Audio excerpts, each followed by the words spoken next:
In 1999, a woman in Durham, North Carolina answered a routine call from her bank and heard 6 words that stopped her heart. Don't let your feet stick out. They came at the end of a standard service notification, delivered in the same professional tone the caller had used for everything else. But those 6 words were not about banking. They were something the woman had said to her daughter every single night for 10 years.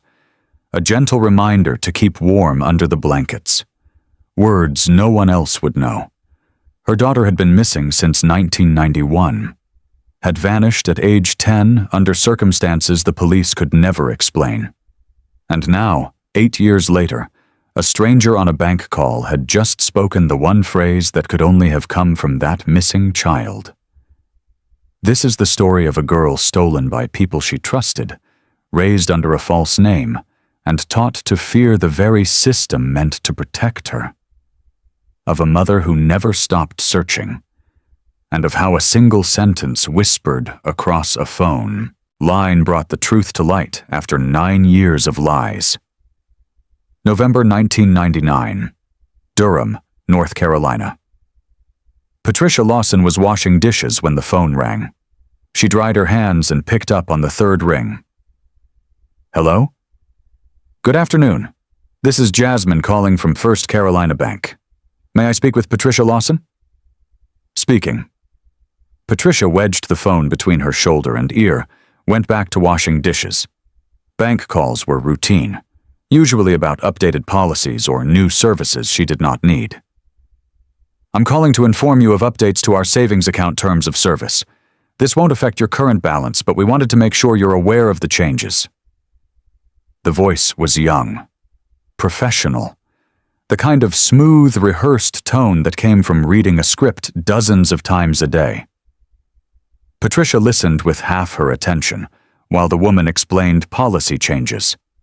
Something about interest rates and minimum balance requirements. Patricia said yes in the right places, asked 1 or 2 clarifying questions, let the call follow its predictable path. Is there anything else I can help you with today? No, that's all, thank you. Patricia was about to hang up when the woman spoke again. Of course. A pause. Then, in the exact same professional tone, by the way, don't let your feet stick out. Patricia's hand froze on the phone. The dish she was holding slipped from her other hand and shattered in the sink. What did you say? Silence on the other end of the line. Who is this? Who taught you that phrase? The line went dead. Patricia stared at the phone in her hand. Her heart was pounding. Her hands were shaking so badly she nearly dropped the receiver. Don't let your feet stick out. She had not said those words in 9 years, had not heard anyone else say them since the night before Amber disappeared. It was a small thing, a nightly ritual. Patricia would tuck Amber into bed, pull the blankets up carefully around her shoulders, and say, don't let your feet stick out. Make sure you stay warm. Amber would smile and wiggle her toes under the covers. Say goodnight, Mom. I love you. Patricia had done it every single night since Amber was 3 years old, through every season, every mood, every version of their life together. It was theirs, private, meaningless to anyone else. No one knew about it. Not Patricia's friends, not Amber's teacher, not the police who had investigated her disappearance. Just Patricia and Amber. And now a stranger on a phone call had just said it like it was nothing. Like it was part of a banking script. If you have ever heard something impossible, something that belongs to a sealed part of your past, you know the sensation of reality fracturing, of the world becoming suddenly negotiable. Patricia sat down at the kitchen table, tried to breathe, tried to think. The woman had said her name was Jasmine. Jasmine from First Carolina Bank, calling about account updates. But at the end, after everything else was finished, she had said those 6 words. Don't let your feet stick out. And then she had hung up immediately when Patricia asked about it. That was not an accident. That was not a coincidence. That was a message. Patricia picked up the phone with shaking hands, dialed the customer service number printed on her bank statement. First Carolina Bank, how may I help you? I just received a call from one of your representatives. I need to know who it was. Of course. Can I have your account number? Patricia provided it. And what was the call regarding? Terms of service updates. But I need the name of the person who called me. It's urgent. There was typing on the other end. I'm showing a service call to your number at 3:47 p.m. today. The representative was Jasmine Cole from our Raleigh office. Patricia wrote down the name with a hand that would not stop shaking. Is there a way to reach her directly? I'm sorry, we can't provide direct employee contact information. But if there was an issue with the call, I can connect you with a supervisor. No, that's fine. Thank you. Patricia hung up, stared at the name she had written. Jasmine Cole. Raleigh office. She picked up the phone again, dialed a number she had called hundreds of times over the past 9 years. Detective Marcus Shaw answered on the second ring. Shaw. This is Patricia Lawson. There was a pause. Shaw knew the name. Had worked Amber's case from the beginning. Had kept it open even when there were no leads, no sightings, no hope. Mrs. Lawson, how can I help you? Patricia's voice was shaking. I think my daughter just called me. May 1991, 8 years earlier. Greensboro, North Carolina. Patricia Lawson had a system. Every day at 3 o'clock, she left her desk at the accounting firm where she worked and drove to Oakwood Elementary School. Every day at exactly 3 o'clock, she was waiting in the pickup line when the doors opened and children poured out. She was never late. Not once in the 5 years since Amber had started kindergarten. Amber had come to expect it. Would walk out the front doors, scan the line of cars, and spot her mother's blue Honda immediately. Would run over with her backpack bouncing, climb into the passenger seat, tell Patricia about her day. It was their routine. Reliable. Predictable. Safe. On May 17, 1991, Patricia's system broke. She had a meeting with a client that ran late. Tried to wrap it up at 2:30, but the man had questions, needed clarifications, would not let her leave. By the time Patricia got out of the office, it was 3:10. She drove faster than she should have, kept checking the clock on the dashboard, told herself it was fine. Amber would wait. The school was safe.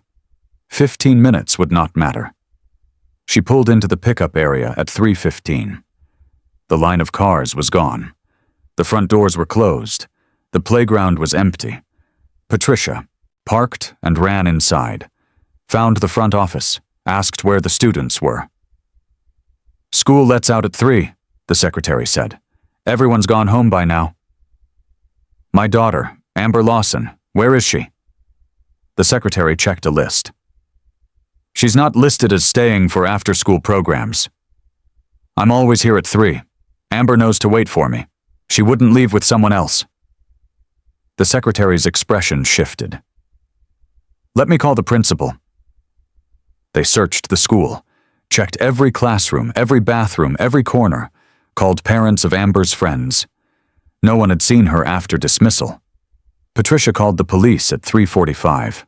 Officers arrived, took statements, asked if there was anyone who might have taken Amber, a custody dispute, a family member, anyone with a grudge. Patricia answered through rising terror. No custody issues. Amber's father had left before she was born, had no contact, no claim, no family nearby, no one who would do this. The police put out an alert. Started searching the neighborhood. Checked with neighbors, checked nearby parks, checked everywhere a 10-year-old might wander. Found nothing. Detective Marcus Shaw took over the case that evening, sat down with Patricia in her living room, and asked careful questions. Walk me through your normal routine. I pick her up at 3, every day. I'm always on time. But today, you were late. 15 minutes. I had a client meeting that ran over. Would Amber leave with someone if they said you sent them? Patricia's throat tightened. Maybe. If they were convincing enough. If they said I was hurt or needed her. Shaw made notes. We'll check with the school about anyone suspicious in the area. The school had no security cameras. The front office had been busy during dismissal. No one had noticed anyone unusual near the building. It was chaos at 3 o'clock. Dozens of parents and children everywhere. A stranger could have walked right up to Amber and no one would have thought twice about it. Days turned into weeks. Shaw interviewed everyone. Checked registered sex offenders. Checked anyone with a history of child-related crimes. Found nothing. Our community of parents who lose children to circumstance knows the particular torture of the 15 minutes, of the moment you were not there when you should have been. Patricia never forgave herself. 15 minutes. That was all it took for the world to end. May 1991, the day Amber disappeared. Amber Lawson walked out of Oakwood Elementary at 3 o'clock with her backpack and jacket. The May afternoon was warm and bright. Other children streamed past her, heading toward the line of waiting cars. Amber looked for her mother's blue Honda. Did not see it. She waited by the front doors, watched other kids leave with their parents, watched the line of cars thin out. Started to feel uneasy. Her mother was never late. Never. Something must be wrong. A woman approached her. 40s, maybe, wearing business clothes, carrying a hospital badge on a lanyard around her neck. Amber Lawson? Amber looked up. Yes? I'm Mrs. Ross from Duke University Hospital. Your mother asked me to pick you up. She's been in an accident and she's asking for you. Amber's stomach dropped. Is she okay? The doctors are helping her, but we need to go right now. She specifically asked for you to come. Amber hesitated. Her mother had always told her never to go anywhere with strangers. But this woman had a hospital badge, and she knew Amber's name. And Mom was hurt. Can I call her? There's no time, sweetheart. She's in surgery. We need to go now or we'll miss visiting hours. Amber looked at the parking lot one more time. Her mother's car was not there. Was not coming. Okay. She followed Mrs. Ross to a car in the lot. Got in the passenger seat. The woman started driving. What happened to my mom? Car accident. She's going to be fine, but she wants you there when she wakes. Up. They drove through Greensboro, then past it, onto the highway heading west. Amber watched the familiar streets disappear. Where are we going? Duke Hospital is the other way. She was taken to a different hospital, closer to where the accident happened. That did not make sense, but Amber was 10 and scared and did not know what else to do. They drove for an hour, then 2. Amber started crying. This is too far. I want to call my mom. We'll be there soon. No, something's wrong. Let me out. She tried the door handle. It was locked. Tried the window button. It did not work. Please. I want to go home. The woman's voice hardened. Your mother doesn't want you, Amber. She gave you up. That's why she wasn't at school today. She sent me to take you away. Amber stared at her. That's not true. It is. And if you try to run or tell anyone, the police will arrest you. Children who don't belong to anyone go to jail. Do you understand?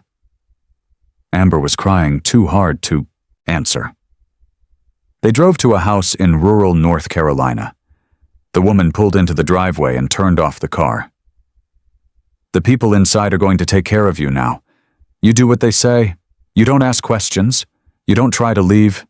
If you do, the police will lock you up and no one will ever find you. She took Amber inside. A man and woman stood in the living room. David and Linda Cole. "This is her?" David asked. "Yes, 10 years old, smart, she'll adjust." "Any family looking?" "Mother, single parent, no extended family. The police will search, but they won't find anything."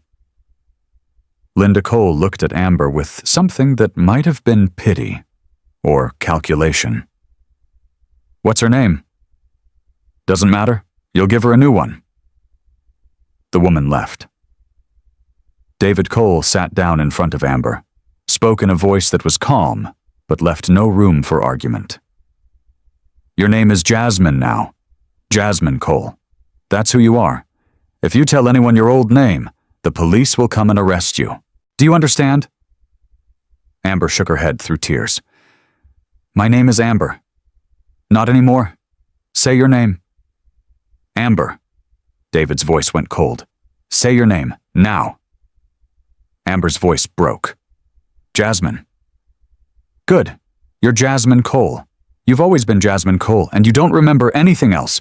If you try to tell anyone different, they'll put you somewhere so dark and so far away that no one will ever find you. Not your mother, not anyone. Do you want that?" Amber shook her head. "Then you're Jasmine. Say it again." "I'm Jasmine."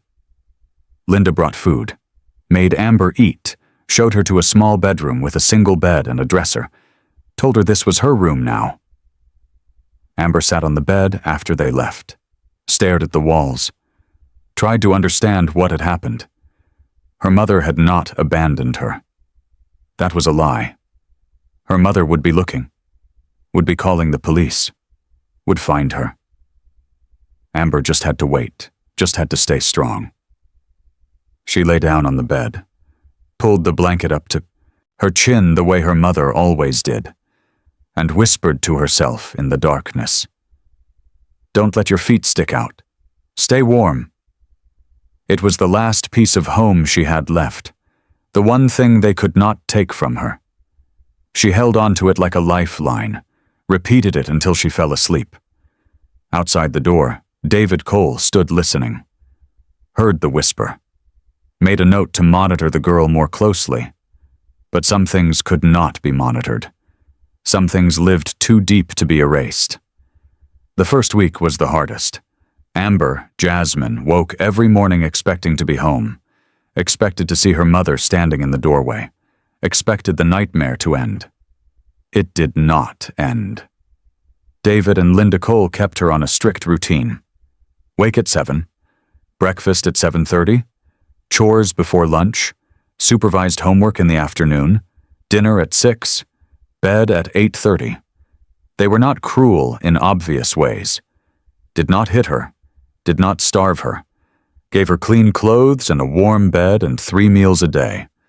But they controlled everything, watched her constantly, made sure she never had access to a phone without supervision, made sure she understood that the outside world was dangerous and that only they could keep her safe. Every day, David reminded her, "Your name is Jasmine Cole. If anyone asks, you've lived here your whole life. Your mother is Linda. Your father is me. You don't remember anything else. But my real mom, your real mother gave you up. She doesn't want you. The police are looking for a runaway. If they find you, they'll put you in a facility where children go when no one wants them. Is that what you want?" Amber shook her head. "Then you're Jasmine, and you don't talk about before." At night, alone in her room, Amber whispered her real name, whispered her mother's name, Patricia Lawson, Greensboro, North Carolina, and every night before she fell asleep, she pulled the blanket up to her chin and said the words her mother had said 1,000 times. "Don't let your feet stick out. Stay warm." It was the only thing that felt real anymore. 2 months after Amber disappeared, Linda Cole enrolled her in school. Riverside Elementary, 40 miles from Greensboro. Far enough that no one would recognize her. Far enough that the search would not reach. The school secretary asked for a birth certificate. Linda provided one. It looked official, had the right seals, the right signatures, listed Jasmine Marie Cole, born March 12, 1981, in Raleigh, North Carolina. It was a lie built on a dead child's identity. The real Jasmine Cole had died of SIDS at 6 weeks old in 1981. Her birth certificate had been filed and forgotten. The illegal adoption network had simply overlaid Amber onto that identity, creating a paper trail that looked legitimate on the surface. Amber started 5th grade as Jasmine Cole, kept her head down, did not make friends, did not talk about her past because David had made it clear what would happen if she did. Her teacher noticed. She was quiet, asked if everything was okay at home. Amber said yes, said everything was fine, because she believed that if she told the truth, the police would arrest her, would lock her up somewhere dark and far away, would make sure no one ever found her.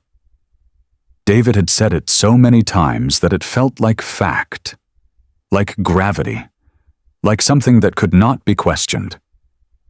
Our community of children raised under false identities knows that truth becomes negotiable when it is repeated often enough, that the line between reality and lie blurs until you cannot tell which is which. By the end of 5th grade, Amber answered automatically to Jasmine. By 6th grade, she sometimes forgot her real name for hours at a time. By 7th grade, she had learned to exist in 2 states simultaneously, the girl who remembered and the girl who pretended. But she never forgot her mother, never forgot Patricia Lawson, never forgot Greensboro, and every single night, no matter how much time passed, she whispered the same words before falling asleep. Don't let your feet stick out. It was her anchor, the proof that she had been loved, that somewhere, someone was still looking. May 1991. 1 month after Amber disappeared, Patricia Lawson quit her job at the accounting firm, could not sit at a desk pretending to work while her daughter was missing, could not focus on spreadsheets and client meetings when Amber was out there somewhere, scared and alone. She spent every day searching, printed thousands of flyers with Amber's photo, posted them in every town within 100 miles, stood on street corners handing them to strangers, went to shopping malls and grocery stores and anywhere people gathered. Have you seen this girl? Amber Lawson, 10 years old, blonde hair, blue eyes, missing since May 17th. Most people took the flyer politely. Some promised to keep an eye out. A few called with tips that led nowhere. Patricia called Detective Shaw every other day, asked if there were updates, asked if any new leads had come in, asked if the case was still active. Shaw was patient, said the case was open, said they were following every lead, said they would not give up. But Patricia heard what he did not say, that after a month with no credible sightings, the chances of finding Amber alive were dropping rapidly, that most abducted children who were going to be found were found in the first 48 hours. Amber had been gone for 32 days. Patricia refused to believe she was dead, refused to accept that her daughter was gone, kept searching because stopping would mean giving up. And giving up would mean admitting that those 15 minutes, the 15 minutes she had been late, had cost Amber her life. She could not live with that.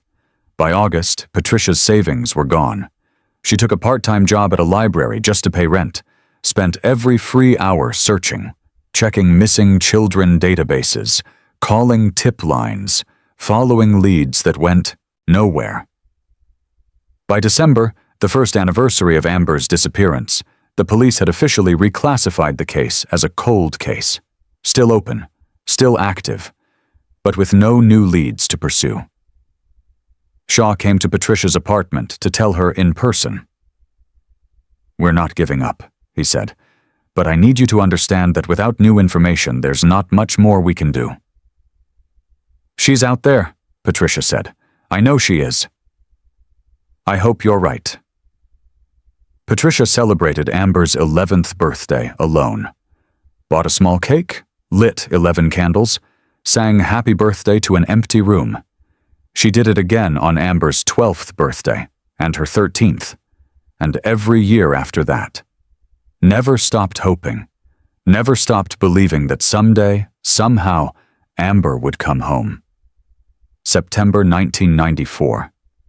3 years after Amber disappeared. Jasmine Cole started 8th grade at Riverside Middle School. She was 13 years old, had been living with David and Linda Cole for 3 years, had answered to the name Jasmine for so long that it felt almost natural. But at night, alone in her room, she still whispered her real name. Still remembered Patricia Lawson. Still said the words that had become her nightly ritual.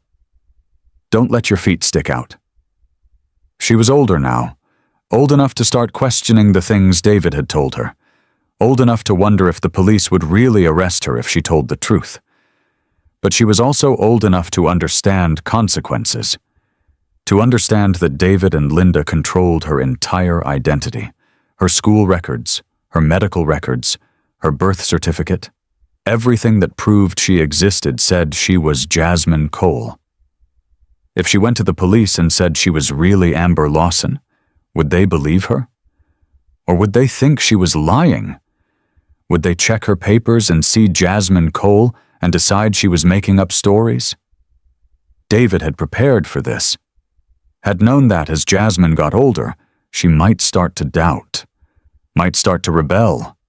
One night, at dinner, he brought it up casually. Jasmine, do you remember when you first came to live with us? Jasmine looked up from her plate. Yes. Do you remember what I told you about your old life? She hesitated. You said my mother gave me up. That's right. And do you remember what I said would happen if you tried to go back? The police would arrest me. Exactly. Because legally you don't exist as anyone except Jasmine Cole. Your birth certificate says Jasmine Cole. Your school records say Jasmine Cole. If you tried to claim you were someone else, they'd think you were trying to commit identity fraud. Do you know what they do to people who commit fraud? Jasmine shook her head. They put them in prison for years, and no one would believe you anyway because all the paperwork says you're lying. He let that sink in. Let her understand how trapped she was. So the best thing you can do is accept who you are. You're Jasmine. You've always been Jasmine. And you have a good life here, don't you? Jasmine looked at her plate. Yes. Good. Then we don't need to talk about this again. If you have ever been told that your own identity is a crime, that speaking your truth will destroy you, you know the particular helplessness that follows. The sense that there is no escape, no way out, no one who will believe you. Jasmine stopped asking questions after that. Stopped thinking about going to the police. Accepted that she was trapped in a life that was not hers. But she did not forget. Did not let go of Patricia Lawson. Did not stop whispering, "Don't let your feet stick out" every single night. May 1996, 5 years after Amber disappeared. Patricia Lawson stood in Riverside Park in Greensboro on the anniversary of Amber's disappearance. It was something she did every year. Came to the place where everything had started, where she had been 15 minutes late, where Amber had waited and then left with someone who said Patricia was hurt. Patricia stood by the elementary school entrance and imagined Amber standing there. 10 years old, confused, scared, waiting for a mother who did not come. She would be 15 now. If she was alive, would be in high school, would be growing into the person she was meant to become. Patricia tried to imagine what Amber looked like now, what her voice sounded like, what she liked to do, what made her laugh. She could not. The image in her mind was still the 10-year-old girl with blonde hair and a bright smile. The girl who had walked out of Oakwood Elementary and disappeared. Shaw still called occasionally, usually on the anniversary, usually to say there were no new leads, but the case was still open. Patricia thanked him, hung up, went back to her small apartment and looked at the photos of Amber that covered one entire wall. Amber at 3, Amber at 7, Amber at 10, frozen in time. Patricia bought a cake that evening, lit 15 candles, sang happy birthday, and whispered into the empty room. "I'm still looking, baby. I haven't given up. I'll never give up." June 1999. 8 years after Amber disappeared, Jasmine Cole graduated from high school. She was 18 years old, had lived as Jasmine for 8 years, had a diploma with that name, had a driver's license with that name, had a social security number that traced back to a dead infant from 1981. She was Jasmine Cole in every way that mattered legally. But at night, she was still Amber, still remembered Patricia Lawson, still whispered, "Don't let your feet stick out before falling asleep." David and Linda gave her a choice. She could go to community college locally and live at home, or she could get a job and stay in the area. Leaving was not an option. They did not say it explicitly, but Jasmine understood. If she tried to leave, tried to move away, they would find a way to stop her. She took a job at a coffee shop, saved money, moved into a small apartment that David and Linda helped pay for. They still controlled her, still watched her, but gave her slightly more freedom now that she was an adult. In August, Jasmine saw a job posting for First Carolina Bank. Call center position, customer service, no experience necessary. Good pay, benefits, she applied, got an interview, was hired within a week, started training in September, learned the systems, learned how to look up customer accounts, learned what information was available and what was restricted, and realized something that made her heart race. The customer database had search functions, could filter by name, by location, by account details. She could search for Patricia Lawson. If her mother was still in North Carolina, if she still had an account with First Carolina Bank. Jasmine could find her. The realization hit her like a physical blow. After 8 years of believing there was no way out, no way to make contact, she had accidentally found a door. She started searching carefully, during slow periods, when supervisors were not watching too closely, typed Patricia Lawson into the search bar, got dozens of results, filtered by location. Durham, Greensboro, Raleigh, narrowed it down, filtered by age. Patricia would be in her 40s now, narrowed it further, filtered by account activity, active accounts only, accounts that had been open for years. Over weeks of careful searching, Jasmine found one that fit. Patricia Lawson, Durham, North Carolina, account opened 1985, age matched, location matched. Jasmine stared at the screen, at her mother's name, at the address and phone number listed in the system. She could call, could make contact, could send a message. But how? If she called as herself, if she said, "I'm Amber, I was kidnapped," David's warnings would come true. They would think she was insane, would check her identity, would see Jasmine Cole, would dismiss her as a fraud. She needed something else, something that only Patricia would understand, something that could not be explained away. Don't let your feet stick out. The phrase her mother had said every night for 10 years. The phrase no one else would know. If Jasmine said those words, Patricia would know, would understand, would believe. Jasmine spent 2 weeks building up courage, rehearsing in her mind, planning exactly what she would say.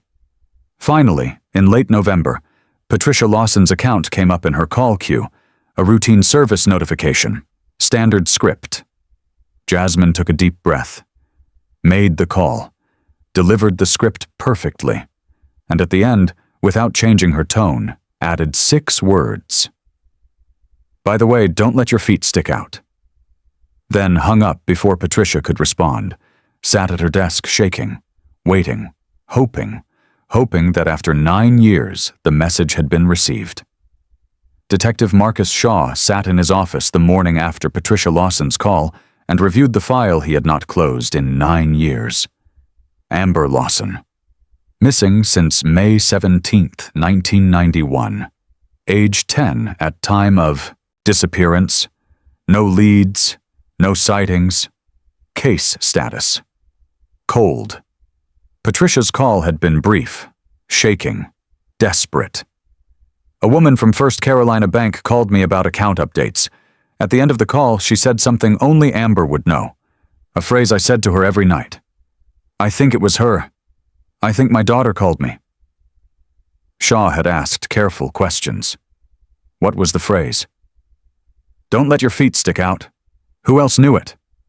No one. Just Patricia and Amber. He had taken down the information. Jasmine Cole, call center employee at First Carolina Bank, Raleigh office. Now, sitting at his desk, Shaw ran a background check. Jasmine Marie Cole. Born March 12, 1981. Raleigh, North Carolina. Current address? Raleigh. Current employer? First Carolina Bank. Clean record. No arrests, no warrants. Driver's license photo showed a young woman with blonde hair and blue eyes. Shaw pulled up the age progression photo the FBI had created for Amber Lawson. What she might look like at 19. He set it next to Jasmine Cole's driver's license photo. The resemblance was striking. Not definitive, but close enough to warrant investigation.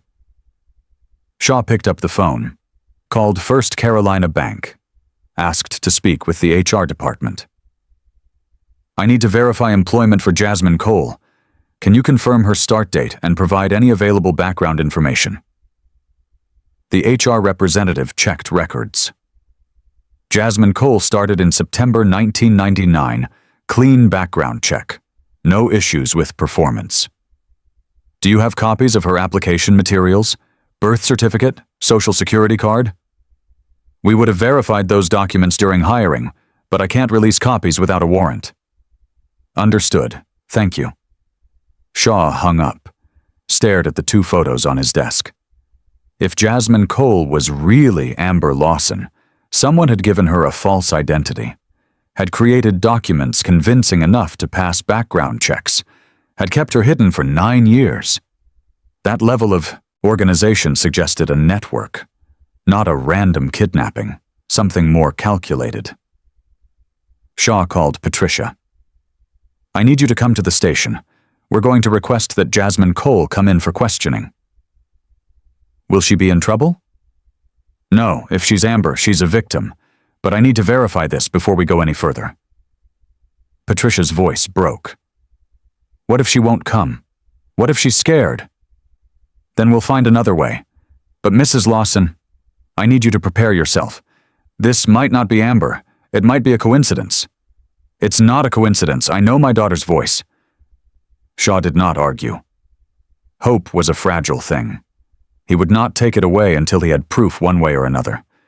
He called First Carolina Bank again, asked to speak with Jasmine Cole. The supervisor who answered said Jasmine had called in sick that morning, had not come to work. Shaw felt his instincts sharpen. Has she ever called in sick before? Not since she started. Thank you. He hung up, looked at Jasmine Cole's address, made a decision. I'm going to talk to her, he told Patricia.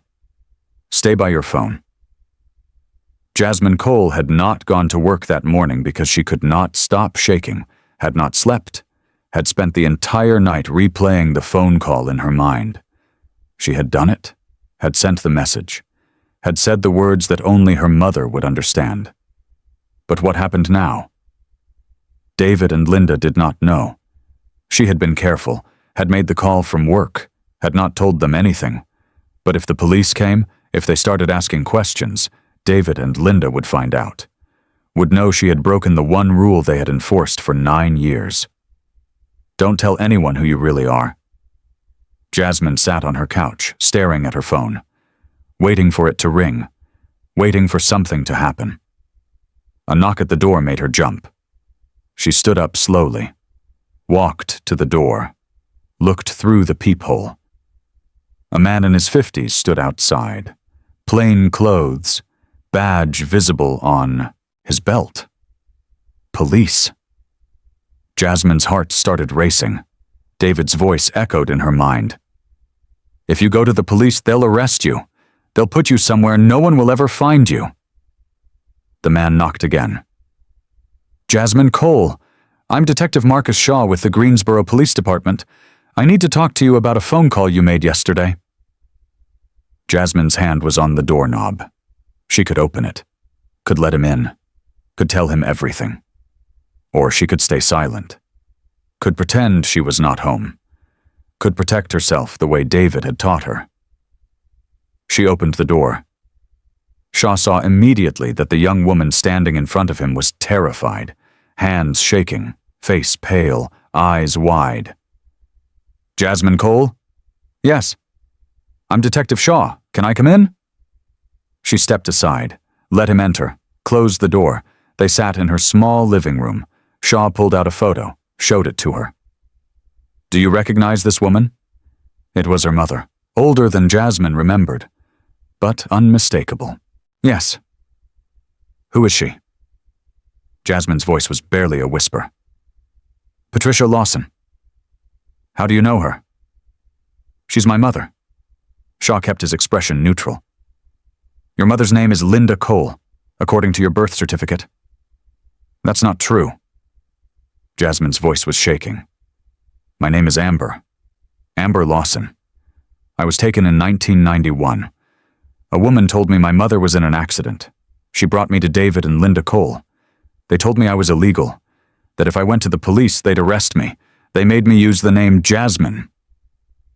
Shaw listened without interrupting, took notes, asked careful questions. Where did you live before you were taken? Greensboro, on Maple Street. I don't remember the number. What school did you go to? Oakwood Elementary. I was in 5th grade. Mrs. Henderson was my teacher. Shaw checked his notes. All of that matched Amber Lawson's file. The phone call you made yesterday. You said, don't let your feet stick out. Why? It's what my mother said to me every night, when she tucked me in, to make sure I stayed warm under the blanket. I thought if I said it, she would know it was me. Shaw set down his pen, looked at the young woman sitting across from him, saw the fear, saw the hope, saw 9 years of lies written on her face. Jasmine, Amber, you're not in trouble. You're not illegal. You were kidnapped. Do you understand? You're a victim. Amber started crying. They said the police would arrest me. They lied, to keep you from getting help, to keep you under their control. Are David and Linda going to be arrested? Yes. They participated in an illegal adoption. They knew you were taken. They kept you against your will. That's kidnapping. Amber was shaking. What happens to me now? Now we verify your identity.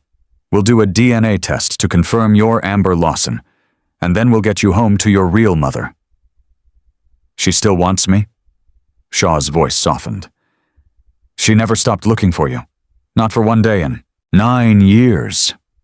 If you have ever been told that you are unwanted, that you are illegal, that you are nothing, you know what those words meant to Amber. The permission to exist, the permission to be seen. The DNA test was processed as a priority. Results came back in 3 days. 99.9% match. Jasmine Cole was Amber Lawson. Shaw called Patricia. It's her, it's Amber. Patricia could not speak, just sobbed into the phone. She wants to see you, Shaw said. Whenever you're ready. Now, I'm ready now.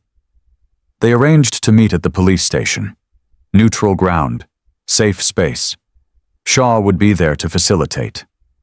Amber, because that was her name now, not Jasmine, sat in a conference room waiting. Her hands would not stop shaking. She was 19 years old. Had not seen her mother since she was 10. Would Patricia recognize her? Would she be disappointed? Would she blame Amber for not finding a way home sooner? The door opened. Patricia walked in, stopped, stared. Put a hand over, her mouth. Amber? Amber stood up. Mom? Patricia crossed the room in 3 steps, wrapped her arms around her daughter, held her so tight Amber could barely breathe. I'm sorry, Amber whispered. I'm so sorry. I should have come home. I should have found a way. No. Patricia pulled back, looked at her daughter's face. You were 10 years old. This is not your fault. None of this is your fault. They said you didn't want me, that you gave me up. I never stopped looking. Not for one single day. I knew you were alive. I knew you were out there somewhere. Amber started crying. I remembered you. I remembered the blanket. Every night I said it. Don't let your feet stick out. Patricia was crying too. I'm here now. You're safe now. You're home. They held each other for a long time. 2 people separated by 9 years of lies, finding their way back to the truth. Our community of families reunited after years of separation knows that love does not forget. That even when memory fades, the bonds remain. That coming home is possible even when the world says it is not. David and Linda Cole were arrested 2 days later, charged with kidnapping, conspiracy, and participating in illegal adoption fraud. During interrogation, David claimed they had believed Jasmine was a legal adoption, that they had been told her mother had given her up willingly, that they had not known she was a missing child. The evidence said otherwise. Records showed David and Linda had paid $30,000 to a woman named Margaret Ross, the same woman who had taken Amber from the school. Phone records showed multiple conversations between them before Amber's arrival. They had known, had paid for a stolen child, had kept her through threats and manipulation. Margaret Ross was harder to find. She had disappeared after delivering Amber. The illegal adoption network had collapsed under federal investigation in 1995. Several members had been arrested. Others had vanished. Ross was eventually located in Florida, arrested, charged as part of the larger conspiracy. She claimed she was just a courier, that she did not know the children were being taken, that she thought the adoptions were legitimate. No one believed her. The network had operated for nearly a decade, had taken dozens of children, had created false identities, had placed them with families willing to pay for a child without asking too many questions. Some of those children were eventually found. Others remained lost, living under false names, believing the lies they had been told. Amber was one of the lucky ones, had found her way home. David and Linda Cole were sentenced to 15 years each. Margaret Ross received 25. Amber attended the sentencing, sat beside Patricia, listened to the judge explain the charges. When given the chance to make a statement, Amber stood. I don't know if what you did makes you evil or just broken, but you stole 9 years from me. 9 years I could have spent with my real mother. 9 years of believing I was illegal, that I was unwanted, that no one would help me. Her voice was steady, clear. I'm not Jasmine Cole. I never was. I'm Amber Lawson, and I'm going home.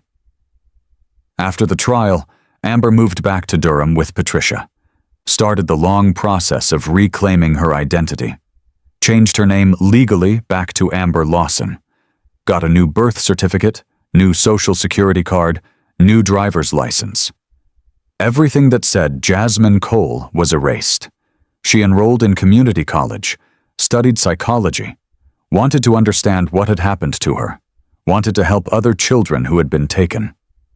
2 years after being found, Amber wrote an article for a national magazine about illegal adoptions and stolen identities. The article ended with this. I was 10 years old when I was taken. I was 19 when I found my way home. I lost 9 years, but I never lost myself. Every night, even when I was told I was someone else, I whispered the words my mother had taught me. Don't let your feet stick out. Stay warm. Those words saved me, reminded me who I really was, gave me the courage to reach out when I finally could. If you're reading this, and you suspect your identity is not real, if you remember another name, another family, another life, you are not illegal. You are not unwanted. You are a victim of a crime. Reach out. Tell someone. Find a way home, because somewhere, someone is still looking for you, still hoping, still believing you're alive. My mother never gave up, and I came home. You can too. If this story reminds you that some missing children do come home, that mothers who refuse to give up sometimes get their daughters back, that 9 years is not too long to hope, remember this. The people who steal children and erase their identities deserve no mercy. The networks that profit from stolen lives deserve to be destroyed. The families who knowingly participate deserve to be held accountable. But the children, the Ambers and the Jasmines and all the others living under false names, are not criminals, are not illegal, are victims who need help finding their way home. Someone is still missing. Someone is still searching. Don't stop looking. Don't stop hoping. Because Amber Lawson came home after 9 years, and her story belongs to every mother who refuses to give up.